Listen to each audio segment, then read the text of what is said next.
this is Valerie. Welcome back to my YouTube channel, and for today's vlog, I am going to share with you how I look for houses or rooms to rent dito sa Brisbane, Australia. So, things I consider, yung mga non-negotiables, paano ako naghahanap, saan ako naghahanap, and how I make the decision or the choice kung saan ako mag-rent. So, let's go!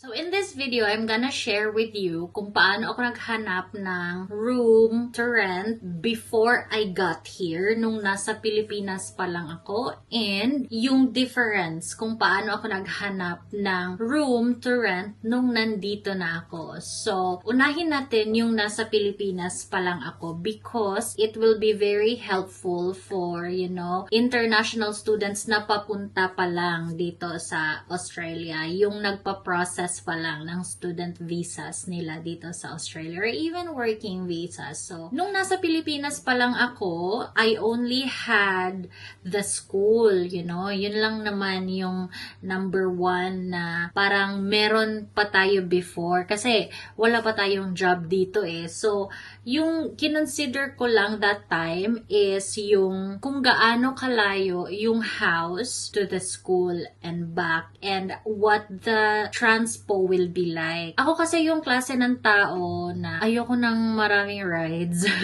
Pinaka-maximum na talaga sa akin is 2 rides. Ito sa akin lang to because sumasakit kasi yung ulo ko sa biyahe. So, as much as possible, tinatry ko talaga na maximum of 2 rides lang talaga siya. And yung kinonsider ko before is not more than an hour drive, including na yung transfer if ever 2 rides siya. Yung school ko nasa East Brisbane, near Wollongabba. So, naghanap ako around the areas ng school ko muna. Kasi wala pa naman akong work. So, yung yung convenience ko that time na papunta sa school. So, saan naman ako naghanap? Nung nasa Pilipinas pa lang ako, it was hard to look for a room to rent.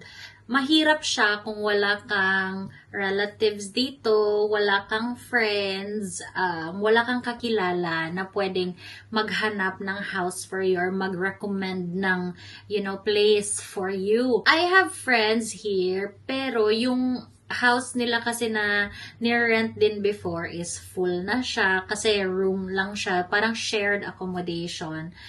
Normally, yung mga nangyayari dito is isa siyang malaking bahay. Let's say, for example, it's a 4-bedroom house, 3-bedroom house. So, nag-share kayo in that house. So, per room siya. But, that time, kaka-open lang ng border. So, punuan, lahat was nagdadatingan, and, walang ma-recommend din yung mga friends ko. Kasi kahit sila, nahirapan din silang maghanap before. So, yung ginawa ko, I joined a few Facebook groups, Facebook community. So, I'm from Brisbane. So, yung page na sinalihan ko is Filipinos in Queensland, Australia.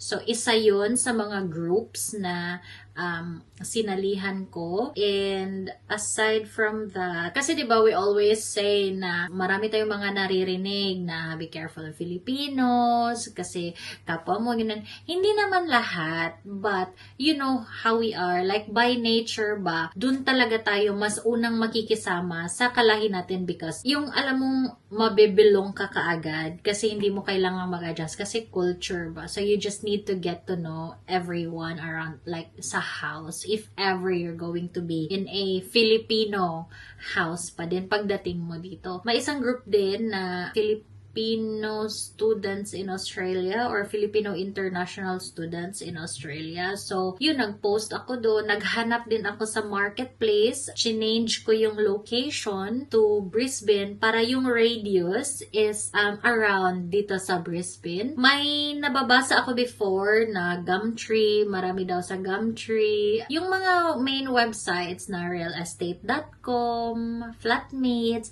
pero hindi ako sumali sa real estate. Hindi ko na siya kinonsider kasi yung real estate is parang houses talaga siya. Like, you have to rent the whole house. So, it's not, hindi yan pasok sa budget. Kasi, papunta pa lang din naman ako dito before. And Flatmates, nag-register din ako sa Flatmates to see if meron ba for me. So yeah, yung first ever house na natirahan ko dito, Pinay nurse siya, and citizen na din siya dito. So, nakita niya yung post ko sa Filipinos in Queensland, Australia, kasi member din siya ng group na yon.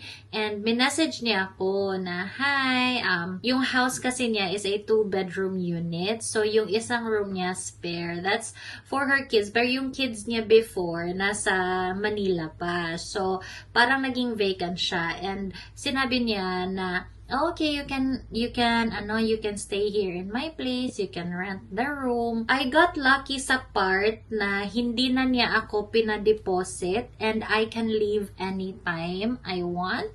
Yung parang no contract yung naging stay ko sa kanya, which was very convenient kasi sa side niya, whenever na magbabakasyon yung kids niya dito is masasabihan niya ako na, oh, I need the room. And sa side ko din, kung may mahanap man ako na ibang house to rent or ibang room to rent, makakalipat din ako anytime. So, yeah, yun yung first ever na rent ko na room dito. So, yeah, nung pagka-check ko ng location niya, nag-ask ako ng address niya, tinignan ko sa maps kung gaano siya kalayo from my school. And of course, nung alam kong maghahanap na ako ng house, nag-download na din ako ng TransLink app. Yung TransLink is yun yung tawag sa public transport dito sa Brisbane, guys. So, meron kaming 3 major na mode of transport. So, yan yung buses, trains, and then ferries. Merong tram, bali light rail lang siya, but nasa Gold Coast lang siya. But dito sa Brisbane, we only have trains, buses, and ferries. So, I've been to Melbourne, I've been to Sydney, and for me lang I think yung Brisbane, yung pinaka-easy na transpo for me, like publicly if you don't have a car. I don't know, I just find it, very convenient, less complicated. Nung pagkabigay niya ng address, talagang chinek ko na siya agad kung ilang rides ba siya sa school, like how many minutes yung travel, mahaba ba, complicated ba. So, I had to check going to school from the house and from the school going back to the house. Normally, it's going to be the same. Depende lang sa oras.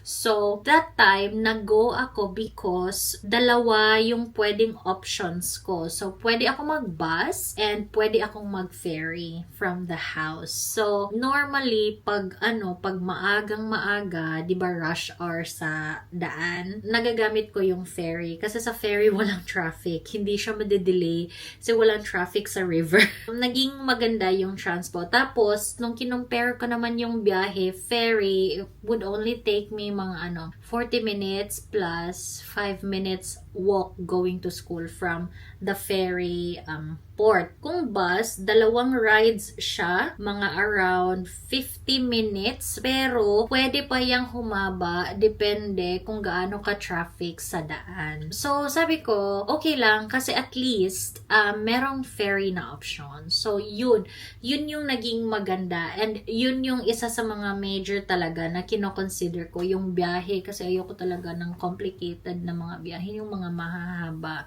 So, gusto ko, diretso-diretso lang siya. So, kung sa Melbourne, meron silang tinatawag na Myki card. Tapos, sa Sydney, meron silang Opal cards. Dito sa Brisbane, meron kaming tinatawag na Go-card. So, ito yung pangalan ng card namin for transpo dito sa Brisbane. Ito yung ginagamit, hindi kami nagbabayad ng cash. Ito yung ginagamit namin to tap kung magbabiyahe kami. So, pagka sakay namin ng bus, tap to register our card. Pagkababa namin ng bus or whatever, train or ferry, dapat nagtatap din kami para magbayad. So, dapat hop on and hop off yung pag-tap. So, nung pagkadating ko dito, hindi agad ako nakakuha kasi sa airport is kinuha ako ng landlady ko before. Kasi yung house niya, nasa Hamilton lang siya. So, Hamilton, dito sa Brisbane is around 10 to 12 minutes drive going to the airport. Very malapit lang. So, since wala pa akong card na mara-register here or hindi ko pa alam kung paano mag-Uber, wala pa akong mobile number. So, nag-offer siya na kunin niya ako sa airport kasi may kotse siya and malapit lang naman. And nag-arrive ako is mga late night na around 10 p.m. Ako nag-land. And then, may 7-Eleven na nasa tapat lang ng bahay niya. So,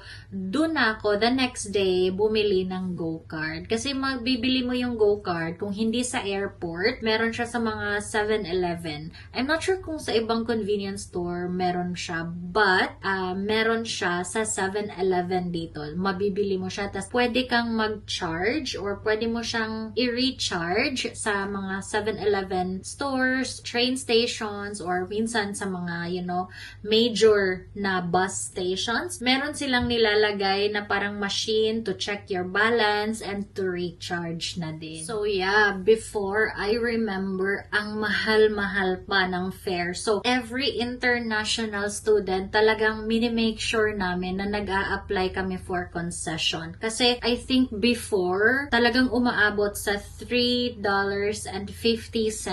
yung pamasahe. Pag may concession, pag may student discount, nasa around $1 something na lang siya.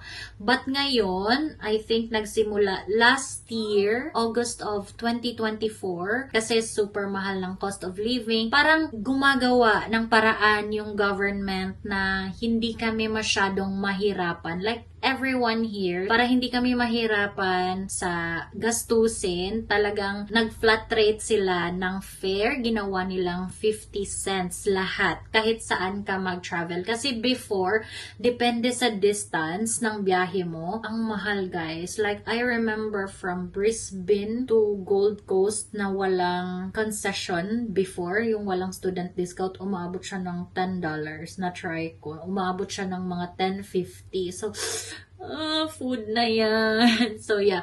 But now, kahit saan kalayo, as long as it's in, yung under TransLink siya na biyahe, it's only going to cost us 50 cents per biyahe. Also, before, naalala ko na, 'di ba, normally may mga 2 rides, 3 rides na mga biyahe. So, as long as it's within the hour, kahit ilang rides pa yung sasakyan mo, kahit ilang, palit pa ng bus or train, as long as it's within the hour, 0 lang yung following na walang bayad, as long as it's within the hour. But now, parang hindi na kami sensitive sa mga ilang rides, kung ilang oras, kasi flat rate na siya na 50 cents. Before talagang nagmamadali ako kasi ayokong mag-add on na naman ng bayad. Kasi yes, may student fare, pero iba pa din iba pa din pag nakamura. So, before, naalala ko, yung transpo, mag-grocery ako. So, sa malapit na grocery store. Kung kailangan ko mag-bus, dapat matapos ko na yung grocery ko before 1 hour para pagkasakay ko ng bus is free pa din yung transpo ko. So, yung pabalik ko, free pa din siya kasi it's within the hour. So, yun yung mga naging ninja moves ko before na, dapat it's within the hour lang para yung pabalik ko walang bayad. So, fast forward, nung nakadating na ako dito, marami din akong mga realizations. Kasi, yung Hamilton pala, isa siya sa mga mayaman na suburbs dito sa Brisbane. Kung nakatira ka dito, you need to have a car car. Yung buses kasi, especially at night, nagiging hourly na lang and hindi siya until midnight. So parang yung last travel from the city pauwi ng Hamilton is hanggang 10 o'clock lang. And if you go beyond 10 o'clock, wala ng bus, tas dun na mag-u-Uber na ako. So yun yung mga naging struggles ko, especially when, yung nakapag-work na ako and hindi ko naman pwedeng hindi i-consider yung transpo kasi yung school 2 days maximum a week, minsan 1 lang kasi yung isang nagiging online siya or like assessment lang, so we don't have to go to school. So yung nangyayari minsan nagiging once a week lang yung school, so mas madalas yung travel ko is papuntang work, so bahay work, ganyan. So parang yung naging location ng house, nako-compromise yung mga jobs na gusto kong i-take but parang mahihirapan ako because of the transportation. Matagal din naman ako nakapag-stay sa Hamilton. Mga around 8 months din ako. So parang, ako yung tipong tao na pang long term. Ako yung tipong tao na pang long term. Gusto ko talaga. Natatawa ko. Wait lang. Gusto ko talaga nagtatagal ako sa isang place, sa isang relationship. Hindi ako yung tao na parang tumatalon-talon na lang everywhere kung saan ko gusto. Kasi number 1, ang hirap maglipat, guys. Ang daming gamit na kailangan mong balutin, tas unpack, tas rearrange. So, nakaka-stress maglipat ng bahay. So, as much as possible, nagsistick ako in one place. So, nung naghanap na ako ng second room to rent, talagang kinonsider ko na yung saan yung workplace ko, yung ride. So, same thing na kinonsider ko, but the thing is, yung second, my workplace na siya na naan. Kasi before, nung nasa Pilipinas pa lang ako, school lang yung naging basehan ko sa layo ng house ko. Ngayon, my workplace na siya. So, nung nag-shift naman ako, yung school ko, nasa Spring Hill lang. So, nasa city lang din siya, CBD. Second na na-consider ko is gaano kadaming buses yung dumadaan sa place. Kasi ayokong maghintay sa isang bus lang. Gusto ko lang talaga yung maraming options. Kasi if ever na I'm running late, hindi lang isa yung hinihintay ko na route. So, yun din yung mga naging consideration ko. Aside sa pag-add ng workplace, ilang bus ang dumadaan sa lugar. So, if I'm going to look back, masasabi ko talaga na naging okay naman din yung mga naging locations ko kasi bus stops or super lapit lang. Like, nasa tapat lang ng bahay. Pagkalabas ko, hindi ko na kailangan maglakad ng ilang kilometro. And yung pangalawang nahanap ko, napili ko siya because it was along the busway. Busway, para siyang naging highway ng mga buses na from Queen Street, 5 stops lang siya, bahay ko na. Tapos yung bahay pa is across the bus station lang din, bus stop lang din. So, ewan ko. Paano ko ba hinanap? Bahay. Isa siyang malaking bahay, guys. 2-story siya na house. Korean yung landlady, pero yung husband niya, Australian. So, family sila. Yung ginawa niya sa bahay, yung first floor is bahay nila. Malaki kasi din yung bahay. Tas yung naging second floor, yun na, yung parang student accommodation. 5 rooms siya. Meron kaming sariling living room. Meron kaming sariling dining. Parang 2 houses in one yung naging setup ng bahay nila. 5 bedrooms. So, 5 kaming nagre-rent. It was easy kasi 5 bedrooms siya, pero quiet siya kasi everyone laging nagwo-work. Hindi siya naging crowded. Yun din yung isa sa mga naging bet ko sa bahay na yun. Malaki siya, but quiet pa din siya. Nahanap ko siya sa flatmates. Of course, pag nandito ka na, it is important na i-inspect mo yung lugar, yung kung sa akin, aside from the location, gaano siya ka-convenient. Yung ginagamit ko yung intuition ko, kumbaga, yung energy ko. Kasi for me, if something is off, parang feeling ko may off, kahit konti lang, off talaga yan, may something talaga yan, hindi ko pinoproceed. So, yan yung mga naging mekos-mekos ko din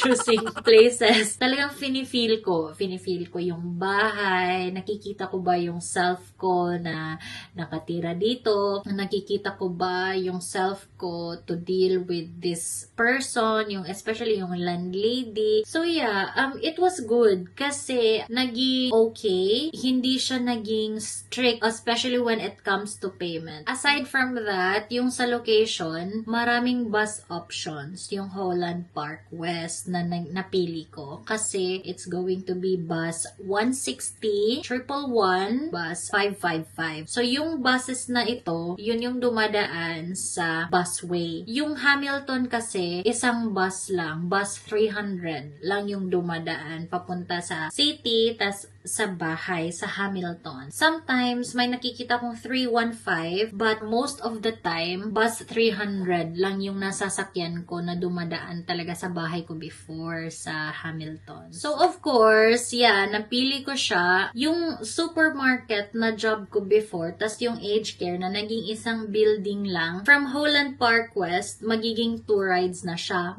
But, ang maganda is ang daming bus options pa din. So, kinonsider ko pa rin talaga siya. Kahit medyo malayo na siya compared sa Hamilton kasi yung supermarket, mas walking distance siya. Like, yun yung naging exercise ko pag naglalakad ako. 30 minutes walk siya. Tas isang bus ride. Although, yung pagkalipat ko sa Holland Park West, 2 rides na siya, but yung bus is every 15 minutes. Pag weekends, 30 minutes. So, okay pa din siya. Naging okay pa din siya. Yung biyahe ko was 40 minutes. 2 rides na yan siya. So, very lang siya. Kahit late night pa, kahit 12 midnight, may bus pa din. So, yun yung naging maganda dun. And, going naman to the school, if mag-stop ako sa city, from Queen Street, pwede ko na lang lakarin yung school ko to Spring Hill. But, if I'm running late, sa city, sa Queen Street, merong tinatawag na bus 30, yung Spring Hill Loop. Free bus yan siya. That bus is going around Spring Hill. Pwede kang sumakay, and that's all for free. So, yeah, very bongga. So, if you're going to Spring Hill, if you're studying in Spring Hill, like strategics. Tas, yung iba, yung mga classmates ko, especially winter, yung hindi mainit, minsan naglalakad na lang kami papuntang city kasi malapit lang din eh. And straight to Queen Street na din yan siya. You have to remember, guys, iba-iba tayo. Human as we are, may mga preferences tayo, iba-iba.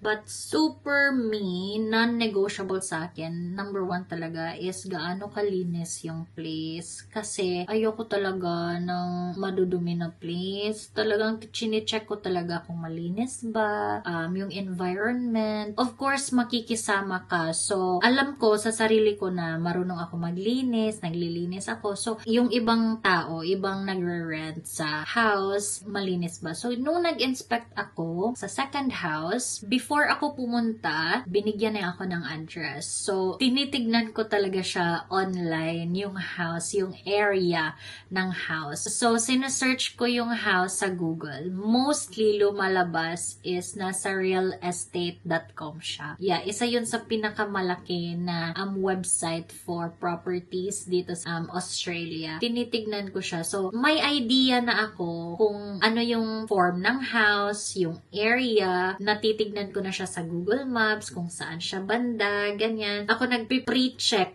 na talaga ako ng area. And then, yung landlady naman, nag-send siya sa akin ng video kung ano yung room to rent. So, may idea na din ako sa loob ng bahay kasi may sinend siya sa akin na video na ito yung living room, ito yung shared bathroom. Kasi 'di ba, everything is shared. So, number 1 talaga na kino-consider ko is yung cleanliness. So, yeah, ito na ang mga kino-consider ko, transport and accommodation wise dito sa Brisbane. So, number 1, yung location ng house to and from my workplace. Number 2, ilang buses yung dumadaan sa house, sa location ng house going to my workplace. I prefer na the more, the many. The more, the better, guys. Aside from the buses, ano yung pwedeng maging alternative aside sa Uber? And you know naman, hindi pwedeng mag-Uber all the time kasi super mahal, diba? So, if ever may option na mag-ferry, mas mabuti. If ever na may option na mag-train, mas mabuti. If you're going to a place where train lang yung easiest mode of transpo, minsan, you have to remember, here in Brisbane, especially the weekend, especially Saturday, Saturdays, Sundays, may track closures. So, nagme-maintenance yung railway, yung mga train. So, walang biyahe. You have to consider the following options din ng transportation. So, aside from trains, pwede ko ba siyang i-bus? Pwede ko ba siyang i-ferry? So, ganun. You have to play around with TransLink or Google Maps sa mga transportation keme from your house to the school or from your house to the workplace. So, yeah, yung mode of transportation. Yung bus stops, gaano kalayo yung bus stops or yung train station or yung ferry port from your place. So, yun, kinoconsider ko din yun. Sa house naman, on its own, number one, non-negotiable talaga sa akin is yung cleanliness. Especially when you're going to live with other people, guys. Very important. Overall, pagka-inspect ko ng house, pagka-inspect ko ng place, talagang chine-check ko kung malinis ba, arranged ba, kahit yung mga furnitures, malalaman mo naman eh. Aside from that, the way makipagkausap yung landlady or yung owner ng house to you. So, kasi diba malalaman mo naman pag feeling ko may off, talagang hindi ko na siya wini-weigh, parang automatic no na ako. Gusto ko, kung magstay man ako sa isang place, walang red flag. Walang ano. So, parang dapat okay lahat. Yung parang check yung energy, lahat. Check. Kasi, yun din yung number one na need mong i-prioritize kung okay ka ba sa mga taong makakasalamuha mo. The people you're going to live with, diba? Yeah, it's more of convenience. This part here, kailangan mo talagang masatisfy yung self mo na hindi mura mag-rent ha. So, if I'm going to spend my money on it, if I'm going to make a budget for this, it's not just like literal roof on my head. Kasi ang dami naman eh, na lang talaga tayo to our budget. But if I'm going to spend my money on it, dapat worth it siya. Ayoko magtapon ng pera, guys. Ayokong for the sake, yung ganong feeling, ayoko ng ganon. Ayokong mag-settle for less. Ang daming values. So, yeah, yun yung mga call me maarte, call me fussy, call me OA, but ito talaga yung nagiging checklist ko when I look for houses to rent. Of course, speaking of budget, natitrim down din naman talaga yung options natin kasi we have to consider our budget before may nahahanap ka pang mga 180 per week, 200, but this year, na-notice ko, it's between 220, 250 per week. So, in dollars in hot room lang yan. You really have to be sensitive din with, when it comes to choosing a house na pasok sa budget mo. Number one talaga yan, budget. Kasi di ba nga, mahal, tas may food pa. There are so many things na kailangan mong maging sensitive. So, yeah, yun yung mga ganap ko when it comes to looking for place to rent here in Brisbane, yung transportation. Guys, if you have questions, feel free to ask sa comment sections. I will really try my best to answer because I know, pagka-edit ko nito, marami akong ma-remember na hindi ko na-mention dito but masasayangan ako. So, I hope may natutunan kayo and I hope this will make sense. Mapagtagpi-tagpi ko lahat ng mga chika ko dito, guys. And thank you for watching. I hope you watch my videos as well. Comment, like, share, and subscribe. I'll see you on the next one. Bye!